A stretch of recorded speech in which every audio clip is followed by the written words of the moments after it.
Subscribe करिए rising Uttar Pradesh को और दबाइए इस बेल आइकन को ताकि आप पाए यूपी की न्यूज अपने मोबाइल पर सबसे पहले। उत्तर प्रदेश विधानमंडल बजट सत्र के छठे दिन योगी सरकार का सबसे महत्वपूर्ण विधेयक एंटी लॉ जिहाद यानी उत्तर प्रदेश विधि विरुद्ध धर्म संपरिवर्तन प्रतिषेध विधेयक 2021 विधान परिषद में भी ध्वनि मत से पास हो गया। यह विधेयक विधानसभा में पास हुआ था। इससे पहले जब पटल पर यह विधेयक रखा गया तो समाजवादी पार्टी के विधायकों ने जमकर हंगामा किया। सपा सदस्य वेल पर आ गए। उन्होंने कागज के गोले बनाकर सभापति पर फेंके। इसे अब राज्यपाल के पास हस्ताक्षर के लिए भेजा जाएगा। उसके बाद यह एक कानून बन जाएगा। जब मुख्यमंत्री योगी आदित्यनाथ राज्यपाल आनंदीबेन पटेल के अभिभाषण पर बोलने के लिए विधान परिषद पहुंचे तो उनकी भाषा काफी तल्ख दिखी। सीएम योगी ने किसानों के आंदोलन के बहाने विपक्ष पर निशाना साधा। कहा कि जो लोग गमले में धान उगाते हैं वे भी एमएसपी की बात कर रहे हैं। एमएसपी कभी खत्म नहीं होगी। इस पर सदन में सपा सदस्यों ने हंगामा शुरू कर दिया। तब सीएम योगी नाराज हो उठे। उन्होंने दो टूक शब्दों में कहा कि गर्मी दिखाने की जरूरत नहीं है, सुनने की आदत डालिए, सबके पेट का दर्द दूर कर दूंगा। 10 दिन पहले लखनऊ में हुए शूटर गिरधारी विश्वकर्मा उर्फ डॉक्टर का एनकाउंटर यूपी पुलिस के लिए गले की फांस बन गया है। लखनऊ सीजेएम की अदालत ने डीसीपी ईस्ट संजीव सुमन, विभूति खंड थाने के इंस्पेक्टर चंद्रशेखर सिंह और एनकाउंटर में शामिल रहे अन्य पुलिस अफसर कर्मियों पर हत्या का केस दर्ज करने का आदेश दिया गया है। यह आदेश आजमगढ़ के वकील सर्वजीत सिंह की याचिका पर कोर्ट ने दिया है। वाराणसी स्थित महात्मा गांधी काशी विद्यापीठ में छात्र संघ का चुनाव हुआ। समाजवादी युवजन सभा के विमलेश यादव ने 1859 मत पाकर अध्यक्ष पद पर जीत हासिल की। निकटतम प्रतिद्वंदी आलोक रंजन को 1224 मत मिले। उपाध्यक्ष पद पर एनएसयूआई के संदीप पाल ने निकटतम प्रतिद्वंदी संजय कुमार यादव को 1198 मतों के मुकाबले 2476 मत पाकर विजय हासिल किया। महामंत्री पद पर भी एनएसयूआई के प्रफुल्ल पांडेय ने 2360 वोट पाकर जीत दर्ज कर लिया। इस बार एवीवीपी के प्रत्याशी चुनाव मैदान से बाहर हो गए। भारतीय किसान यूनियन के राष्ट्रीय अध्यक्ष नरेश टिकैत अयोध्या पहुंचे, जहां उन्होंने अयोध्या के कोतवाल, हनुमानगढ़ी, फिर इसके बाद रामलला के दर्शन किए। टिकैत ने खुद को रघुवंशी बताते हुए कहा कि हमारे पूर्वज का मंदिर अयोध्या में बन रहा है। पहली बार यहां आने का मौका मिला है। हमने कामना की है कि भगवान श्री राम पीएम मोदी को सद्बुद्धि दे, इससे वे देश के किसानों की समस्याओं को समझ सके। नरेश टिकैत ने किसान आंदोलन पर कहा कि अभी यह लंबा चलेगा। हम पश्चिम बंगाल भी जाएंगे और लोगों से अपील करेंगे कि किसी को वोट दो चाहे ना दो, लेकिन बीजेपी को ना दो। समाजवादी पार्टी के राष्ट्रीय अध्यक्ष अखिलेश यादव 3 दिवसीय पूर्वांचल दौरे पर है। वाराणसी पहुंचने पर अखिलेश यादव ने राज्य सरकार पर जमकर निशाना साधा। उन्होंने कहा कि प्रदेश की जनता ने बीजेपी को बहुमत इसलिए दिया था कि वो अपने संकल्प पत्र पर काम करेंगे, लेकिन जनता के बीच आकर वो संकल्प पत्र भूल गए हैं। वही पीएम मोदी पर तंज कसते हुए उन्होंने कहा कि जनता को जवाब दे कि स्मार्ट सिटी कब तक बनेगी। जिन्होंने मां गंगा की कसम खाकर रखा था कि साफ होगी, वो मां आज भी गंदी क्यों है।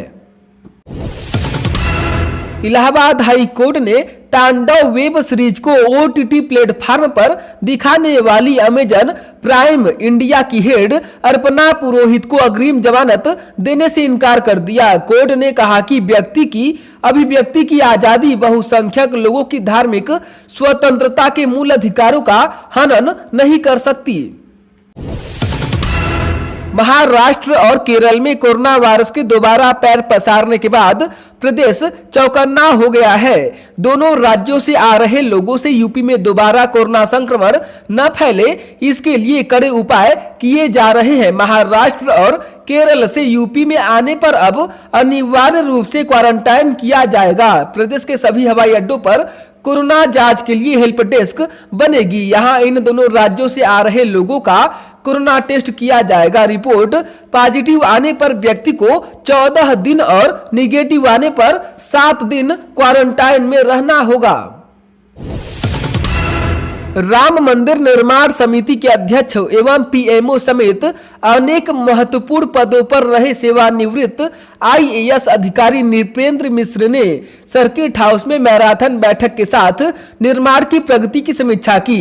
राम जन्मभूमि तीर्थ क्षेत्र ट्रस्ट के कोषाध्यक्ष स्वामी गोविंद देवगिरी एवं सदस्य अनिल मिश्र ने मीडिया को बैठक के बारे में जानकारी दी। स्वामी गोविंद देव ने बताया कि मंदिर निर्माण के लिए अब तक 1900 करोड़ से अधिक राशि एकत्र होने का अनुमान है।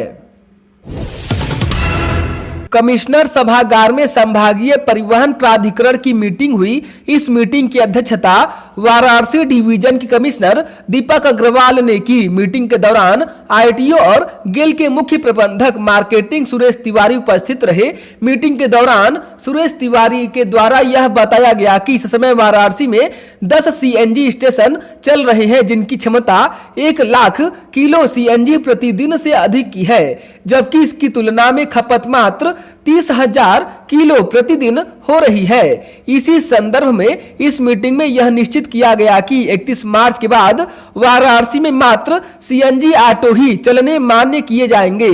साथ ही कमिश्नर महोदय ने करीब 50 बसों को सीएनजी में कन्वर्ट करने का निर्देश दिया है।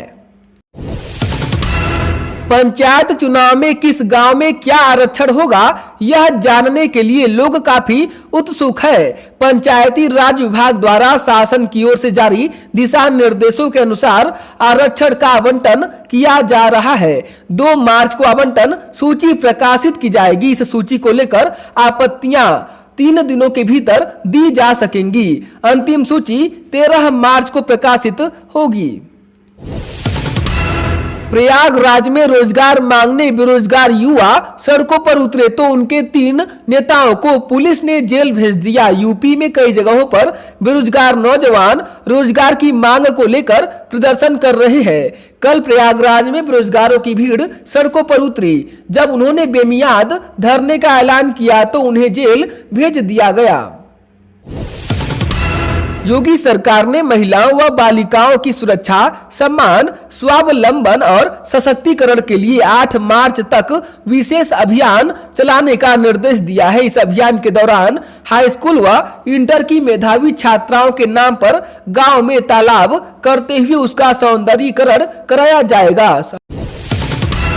राज्य सरकार प्रदेश में किराएदार और मकान मालिक के बीच होने वाले विवाद को खत्म करने के लिए नया कानून लाने जा रही है। इस कानून के बाद मकान मालिक न तो मनमाने तरीके से किराए को बढ़ा सकेगा और न ही किराएदार मकानों पर कब्जा कर सकेगा। मुख्यमंत्री योगी आदित्यनाथ ने cabinet by circulation Uttar Pradesh नगरीय परिसरों की किराएदारी विनियमन विधेयक 2021 के प्रारूप को मंजूरी दे दी है। अब इसे विधानमंडल में मंजूरी के लिए रखा जाएगा। प्रगतिशील समाजवादी पार्टी यानी प्रसपा के राष्ट्रीय अध्यक्ष एवं पूर्व मंत्री शिवपाल सिंह यादव ने कहा कि भाजपा को रोकने के लिए वह समाजवादी पार्टी के साथ मिलकर चुनाव लड़ेंगे। प्रसपा का सपा में विलय नहीं होगा। मिलकर चुनाव लड़ने के लिए सपा अध्यक्ष अखिलेश यादव से बात चल रही है। छोटी पार्टियों से भी अनुरोध है कि भाजपा को रोकने के लिए एकजुट हों।